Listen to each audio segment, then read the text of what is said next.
Blasphemy or blasphemous. How dare he? How dare he bring an iPhone into the mix?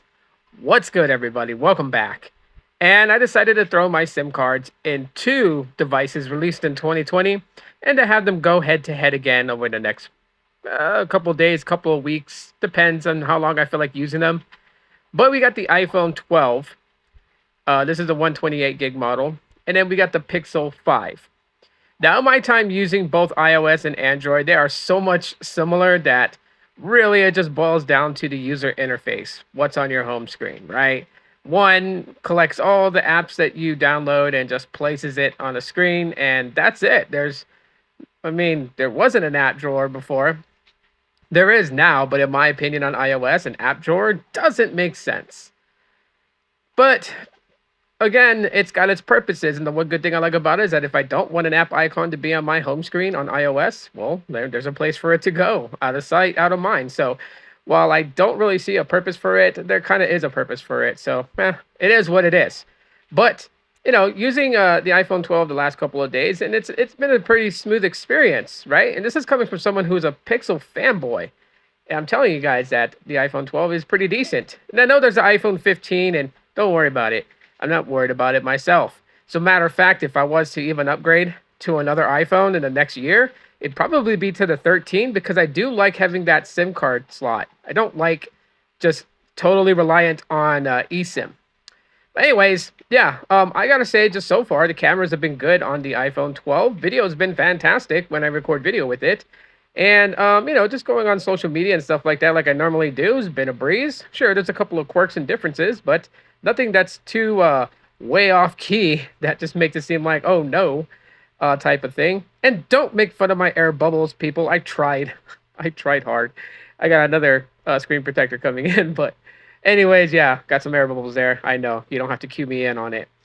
You know what? It's iOS is just iOS. I really don't have such a big thing in it. I don't see what the wars is really all about nowadays. I mean, back then when you took like Android Froyo versus iOS, okay, yeah, there was a lot of differences then, but now there's really not. I mean, apps seem to be on par on either side of the fence, including apps like Snapchat, which used to favor iOS and iPhones more than it did Android until Snap Inc. had a little small partnership with Google and its Pixels and stopped doing the screenshot photo thing for Android devices and actually started using the camera sensors on Android the same as it was using the camera sensors on iPhones when you were on Snapchat. I would be on Snapchat, but I kind of feel like I'm way too old for that. So it'd be like putting an old person in a room with teenagers. That's just weird.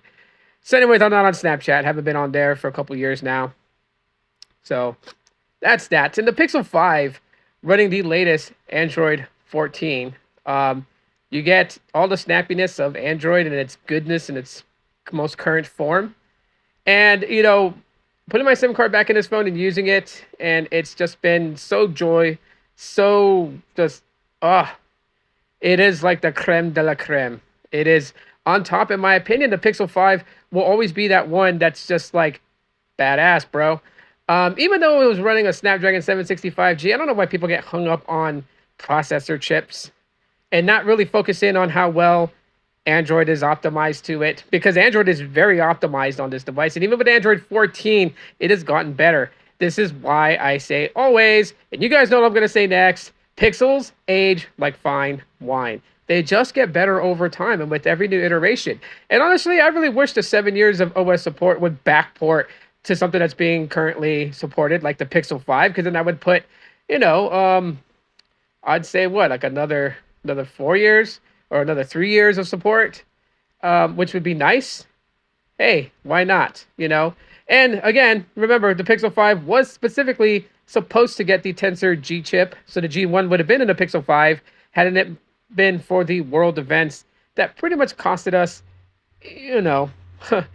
I guess, shortage in chip manufacturing. And so they opted to go with the 765G, which proved to be a pretty good decision anyways, considering how well the Pixel 5 performs. Now, it does have a caveat, and that is if you're on AT&T, because AT&T switched to standalone 5G, these devices do not support AT&T's 5G. So T-Mobile, you're good. Verizon still supports NSA, so you're good. But AT&T doesn't. So if you were to pop an AT&T SIM card in here, or a Boost Infinite SIM on AT&T or Cricket, it's just going to give you LTE. That's just the way of it. Both great options, and I am like really excited to be able to compare these together and come up with a nice video in about a couple of weeks, letting you guys know my thoughts on this. But let me know what your guys' thoughts are on either one of these devices in the comment section. Smash the like button, and thanks for checking out this video.